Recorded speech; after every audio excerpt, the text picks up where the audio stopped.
Hi, everyone, and welcome to the Musical Innertube. I'm Don Rooney. And I'm John Timpane.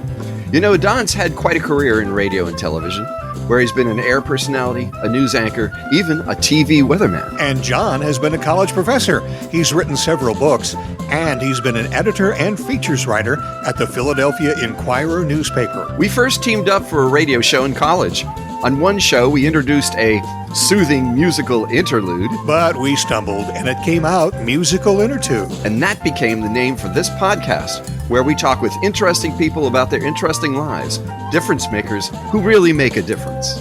Patty Kim is a state representative here in Pennsylvania. She represents the Harrisburg area. She and I go back a long ways. We were both reporters at a TV station here in town, and actually, we both went into state government. I went to the state senate and continued to do audio and visual stuff, but she took the hard road. She actually became a state representative. Hi, Patty. How are you? Good, Don. How are you? Hi, John. Hello, Patty. So I guess my first question is, why did you decide to go into politics? Don, if you had to do murder stories every single day and try to talk to the victim of the mother, you don't want to stay very long. Yeah. So, yeah, John, in the beginning, it was interesting. The newsroom is so exciting. There's breaking news. There's new news every day. I could create, I could edit, I can write. But as I said, the depressing news stories every day where it's 8 hours on a really depressing story. And there's nothing that I could do to help the family except, talk about a fundraiser for the funeral. It got old, actually, Don. So yeah. I wanted to pivot and do something where I could actually be helpful. And so I thought public service would be it. Well, there you go. You see, I took the cheap way out on that one, too. I went to the weather desk. Everybody wanted to know the weather. So that was kind of my way out. And at the Inquirer, I was always doing entertainment news. So it was always silly, fun, and games all the time. I never had to actually go up to somebody and say, how do you feel about your family being gunned down or whatever it was, Exactly, John. Exactly. And I very much admired the people who did do it. I mean, I really, really did admire them. They had a tough job, So Patty, I have a question. I just want to know. So Tell me, how is the etiquette situation when you are not of the majority party? How do you get along with the folks across the aisle? And on a daily basis, are people nice to each other? When you talk the aisles, is it okay? I'm wondering if you can give us a sense. Sure. Of course, we're all nice to each other. I think the lowest common denominator for an elected official is good personality, because you need to get votes. So there's a lot of just good, laid back people. We can talk about, our kids. We can talk about their district. We have plenty to talk about. Where you even feel close to, I have some really good friends who are Republicans, but right when we get back into our seats on the House floor where we're separated, we all vote by party. Very few times, we'll cross over and vote with the opposite party. So it's disappointing, because you feel like, wow, I'm building relationships. We can get stuff done. And then we just sit in and we just vote with our party. So that's pretty much how it goes on session days. Well, I'm just wondering, so that means that there are very few bipartisan initiatives on the state level in Pennsylvania?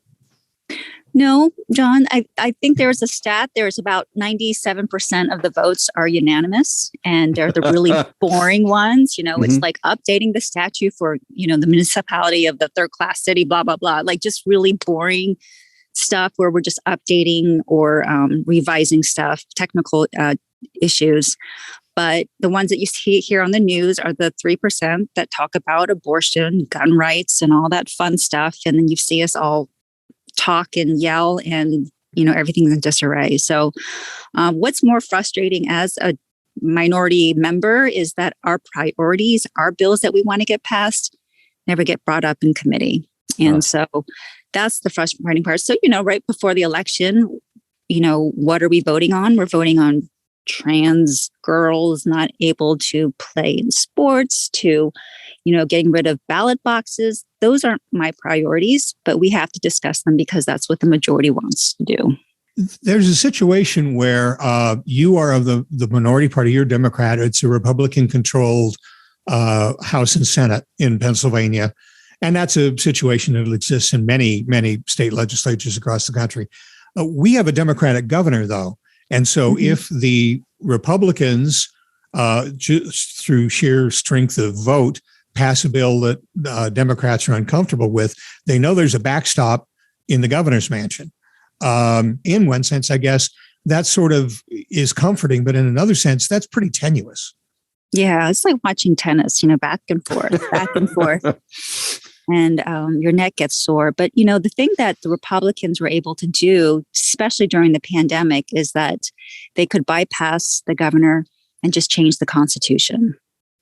And so I felt that was very dangerous, because the governor is temporary, 8 years max. The Constitution is pretty much permanent. So if they didn't get their way, if they didn't agree with the governor, they would change the Constitution. It has to go through referendum. So we have, voters voting for it. So, a majority rules. But I just think that's not the way to govern, is to change your Constitution. So dangerous. I thought it was very dangerous. What's so interesting, one of the many things that's so interesting about the Commonwealth is that the political cultures of so many of the large cities are so different from the political cultures of other regions, right? In throughout the Commonwealth, we are diverse, and there's Alabama in the middle, as the old joke goes. And I'm sure when you go to talk to your constituents, you must hear some interesting things that they say about the state legislatures. So, John, I'm going to annoy you because I do this with my husband. I like to answer questions that I think are interesting. So I'm going to just pivot real quick and say that as I was exploring a run for lieutenant governor, I got to cross and crisscross the Commonwealth. And as you had mentioned, and you are so right, we are so diverse. Where I was in Schuylkill County, where I learned quickly that you had to hold a beer in your hand in any kind of event, even if it was like 11 o'clock in the morning. Right. You hold a beer. And then I had these big union guys, John Fetterman was there at the same time, but they just looked me up and down and said, "Where's your tattoo?" like that was part of the dress code. And I was like, "Oh, I don't have any." And then, other parts are just so progressive in the southeast Pennsylvania, and it is just so hard. Oh, and then in the western counties, like the Democrats there are just so lonely, just like, oh my God, nobody gives us attention, and we need a little bit of love. And so trying to get everyone on the same page, because I'm a Democrat, on the same page, is incredibly difficult. But it is very interesting. So my central PA area is, it's more progressive, but you step out into Cumberland County out by the farms, and then it's, deep red. So I think we are turning blue slowly, but we still have pockets of conservatism. And I am trying to be respectful of everybody's stances. I'm wondering, what does Fetterman do well? What is his talent? What is his skill? Because he is sort of an interesting cat. He's a progressive populist in a lot of ways, right? He likes to wear his hoodie, right? Yeah. He likes to hang. I'm just wondering, what do you see? So I think the appeal is that there are so many, and there's been focus groups where, people are just so sick of politics. They don't want to, there's have so much going on with life in general during the pandemic. They don't want to see us fight. They don't like politicians. They don't trust us. And to see another guy in a suit, polished, too slick, is just unappealing. So you see John Fetterman, and just, the opposite of what a politician looks like is so appealing. He's not polished. He speaks fine, but he doesn't speak well, especially during the debates. We saw that. And he just has a regular dude type of appeal that people find refreshing. People like new. And so I think that's why he's picking up. And then again, he's showing love to the areas where Democrats, haven't seen another Democrat in a long time. And so he's spreading the love everywhere. And I think that's his appeal. Let me ask you about the two things that seem to be in conflict, and they may be in conflict in your brain all the time, I'm not sure. But you entered politics to make a difference, to try to help people. Like you said, you couldn't do it as a reporter, but as a politician, as a lawmaker, there's a possibility that you could make things right for people. And yet you do work into a circumstance where tough issues are not tackled on the floor of the House. A lot of bills that would do the sort of things that you want to do aren't passed. How do you deal with that? Is that just too frustrating for you? In the beginning, I would say to myself as a freshman, I can't believe I'm here. And then 10 years later, it's like, why am I still here? Because, I think a lot of people know that I'm the author or the sponsor of the minimum wage bill for my caucus. And I just introduce it, sits in committee, doesn't do anything. I have to reintroduce it. I've reintroduced it 5 times now. And never once have we had an up or down vote on it. So it is maddening, Don. It is frustrating. So I cannot expect to pass things legislatively, but my constituent work is strong. That is my meat and potatoes. That's where I can make a difference.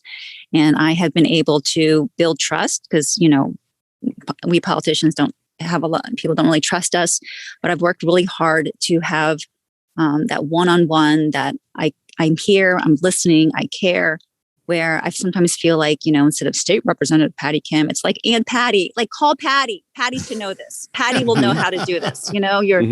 You have plumbing issues, call Patty's office. And it's a lot of work, but it's still a huge honor for me for people to come and see if we can point them in the right direction. So that's what keeps me going, Don. And that's where I feel satisfied versus so if you're not able to pass massive legislation to get everybody's minimum wage up or anything like that, you're still able to deliver on things like getting them a driver's license or getting them help in a particular situation where they need help getting maybe a professional license or something like that.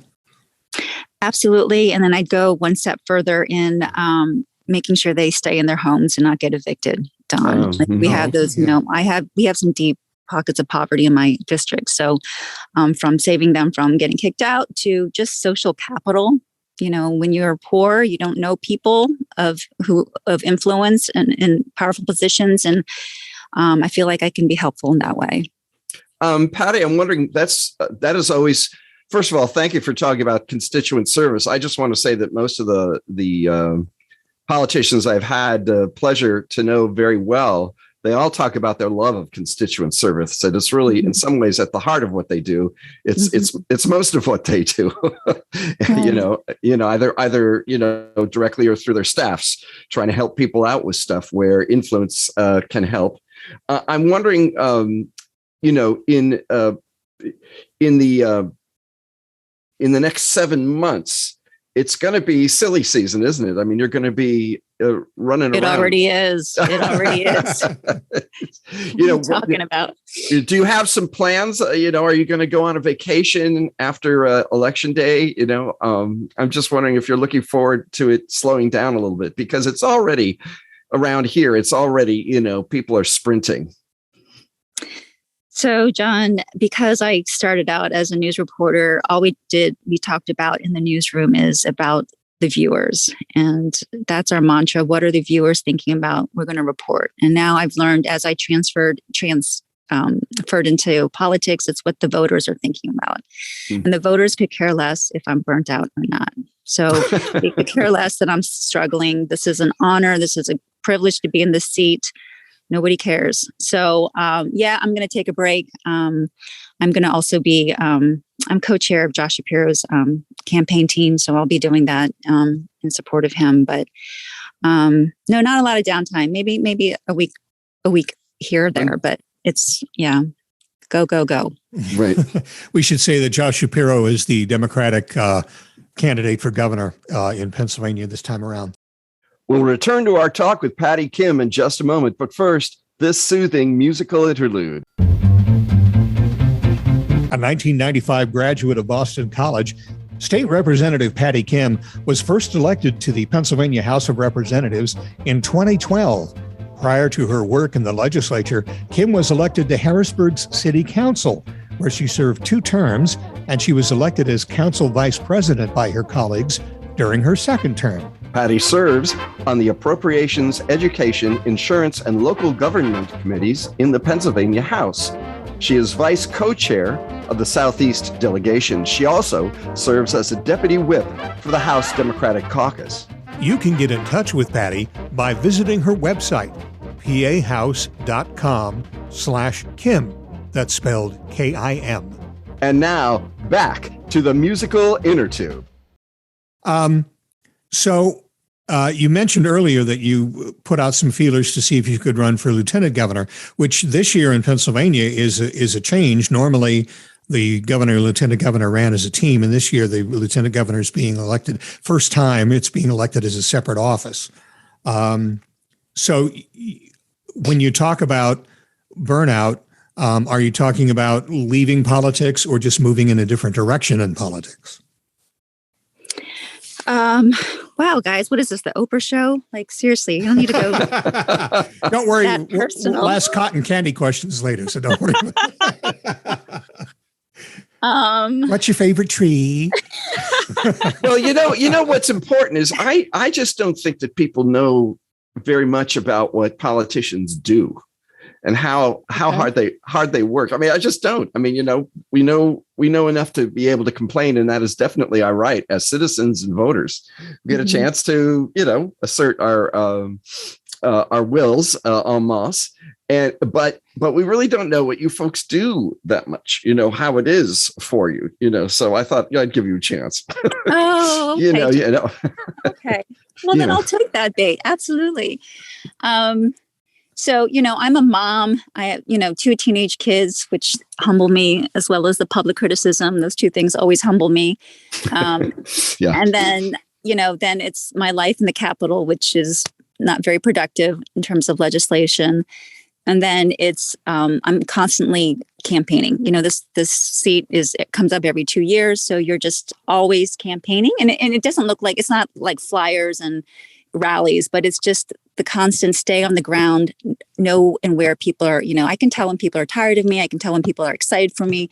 Just staying on the ground. The 2 years is a curse, but it's also a blessing because I don't coast. There's no time to coast. You can't coast, and so some representatives do, but it's impossible. You have to want this job and you have to be hungry for it, or your voters are going to be like, next, who's next? Because there's a bunch of people in line who would love to take the seat. There's incredible pressure to perform and to get things done all the time. Again, I don't think people care, John, but I do appreciate you asking. I've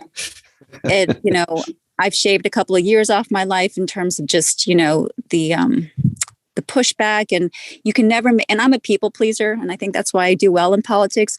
But man, anything you pass, there's always going to be, and actually Mayor Reed taught me this, Don, the former mayor of city of Harrisburg, you can open up an orphanage and somebody will still complain and call you an idiot, so it's not very satisfying. In the beginning, I thought, I'm going to change the world. I'm going to make people's lives better. I'm going to open the path out to poverty. Now, being in the minority for so long, for 10 years now, it's like something is better than nothing. Like one tiny step is better than nothing. So my expectations have changed, but now I have pressure of people, maybe even left of me, the candidate running against me. It's just like, where's the change? What are you doing? And I'm like, I'm trying really hard, but where are the results, Patty? Where are the results? So it's frustrating and a challenge. But and that brings up another thing that I witnessed firsthand in the Senate, and I'm sure it's the same in the House, and that is, there is a progressive wing in the Democratic Party that's now becoming bolder and trying to get more seats and more representation, and very progressive in the sense of some of the stuff that you're trying to do: raise the minimum wage, secure housing for people, really give people who are on the lower rung a kick up, and maybe being a little more aggressive about it than traditional Democrats have been. Saying that, and taking your own experience into consideration, when you get to office, it doesn't seem like you can get a lot of that done right away. There's a whole structure to being in a state legislature, or probably in the federal legislature as well, that you have to fit into before you can be effective in doing anything. Is that right? I mean, you can't just come in guns blazing, because even the people in your own party will say, hey, calm down a little bit. Spot on, Don. That's absolutely right. And the folks, I don't blame them. They feel the pain. They see the pain. There's a sense of urgency. People are struggling right now. What are you guys doing? I totally get it. But then when you walk into the legislature, all of a sudden it's about seniority. Seniority, powerful. That person gets the committees. That person gets, to be in the room with, 5 other different people. Ugh. So it's patient. Can we quote you? That's spelled with 1 G or 2. Yeah. I'm writing this down. This is turning into a therapy session for me. I am feeling better. But it's just, it is a long haul. And what I hope it doesn't take 30 years to pass minimum wage, but medical marijuana, Alan Kukovich, Senator, started it, and he was in the legislature, I think in the 90s, and medical marijuana passed 30 years later, anyways, it takes a while for the stars to align, and you just need to have the patience. And there'll be a time where I'm like, you know what, I'm gassed out, I'm fading, next person, go for it. But not right now. Do you think term limits would help in that at all?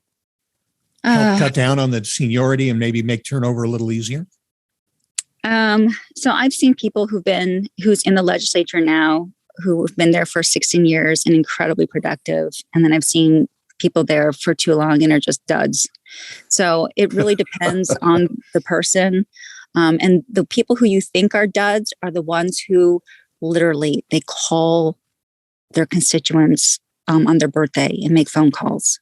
Yeah. And they, that kind of constituent services where they're like, of course I want to keep them. What are you talking about? You called me on my birthday and stuff like that. So, whatever. Don, I think there should be, I don't know what the magic number is in terms of, 12, 14, 20 years. I don't know. Yeah. Patty, I have I picked up on something you were talking about earlier about the access of people who are poorer to the kinds of services that some of us take for granted, the kinds of political and constituent service. Do you see ways, and I know that you work person by person and you try to be as much use as you can, as you were saying, is there a way that we could change the way politics works so those folks can get access? What are your thoughts on that? Oh, I like that question. So one quick story. I was looking for a doctor provider, and I hit a doctor's office that took Medicaid, and I didn't know that. And the woman who answered the phone, oh my gosh, the lack of customer service, and was just incredibly rude to me. Like I was an idiot, and so I think that is actually the norm for a lot of people who try to get these services or just try to navigate through the state system and just, one voicemail after the other. Like it's so complicated and so unapproachable. What do you call it? Inaccessible. And that needs to change. And that's why people are so frustrated with us. We pay all these taxes and where does it go? And I get it. So if we can streamline, oh my goodness, the unemployment compensation, the UC issue during the pandemic, people crying on the phone, like I can't get my check. I'm losing my car. That has to be a huge learning moment for us, that we have to invest in this type of systems and technology. It's not sexy. Nobody can see it. It's not a new building. It's, an internal system, but it would better serve our constituents, which we need badly. And just to have, that mindset that we're in service. We're not here to have a state job, a cushy state job. And I don't think a lot of people feel that way, but, I hired the people who have big hearts, and that keeps my office running because they have that satisfaction that I was looking for to serve people. And that makes a huge difference. They don't have to have the best resume, but man, if they have a big heart and they want to serve, it goes a very, very long way. It's really too bad that some of those services have to go through legislation. I'm thinking about unemployment compensation in particular, because you'll have people in the legislature who have a mindset that everybody who is going to file for unemployment is a deadbeat. Exactly. they're going to waste that money. Whereas most of the people just, their job ran out for whatever reason, and they need to survive. I guess there's just no way to divorce the two, is there, to make a money or funding available to people who really need it without necessarily having to go through the philosophical problems that a legislature presents. Absolutely, Don. That's a problem. You can trust people with their money. I can go as far as say their bodies, or, people are losers and we don't trust them and we need to make the decision for them. And so ideologically, I think that's a problem. And then even with the systems, let's have either a government that works or let's shrink government and make it smaller. And so that's why I sigh, because we're just constantly going back and forth on these issues like that. Mm-hmm. Yeah. That's another one I want spelling of. Is there 3 I's in IE or? Patty, it's been great talking to you today. Yes. Let's sort of try to end it on a good positive note. You are running for re-election. You want to put in another term. Are you optimistic that at some point the legislature will respond to the needs of the many? Absolutely. Absolutely. And I think it's subjective, but I think the lines are fair in terms of after redistricting. And I think if we have like a 100 Democrats versus 100 Republicans, we can actually start to negotiate versus having one party, almost a supermajority saying this is what we're going to do. And I think it's very dangerous when one party has too much power because they end up fighting within each other. I've seen it, and it's not pretty, where they can't get anything done because now there's factions between the supermajority. So I just want it to be fair, even. Let's negotiate, meet in the middle, and get something, hopefully more than just a little, something done that we can deliver to the people because they're waiting. They're hungry for it. They're struggling. So that's why I'm running for another term. I have the skills now. I know what to expect. I have the patience to keep going, and I'm excited. Hopefully things will work out. Lovely. Thank you so much, Patty. It's good to have you on our show. Thanks for having me. This was fun. Thank you for listening to the Musical Innertube. You can get in touch with us by email. We're at musicalinnertube, all one word, @gmail.com. You can also follow us on Twitter. Our Twitter handle is @MInnertube. Capitalize the M and I. Our webpage is Musical Innertube. That's musical spelled with 2 A's, .libsyn, that's spelled LIBSYN.com. The Innertube is available on Amazon Music, Audible, Facebook, YouTube, Apple Podcasts, Google Podcasts, Stitcher, Spotify, SoundCloud, iHeartRadio Podcasts, and anywhere that you get your podcasts. Like us and give us a good review on any of those platforms. And as always, thanks to virtual band Car Radio Dog for our theme music.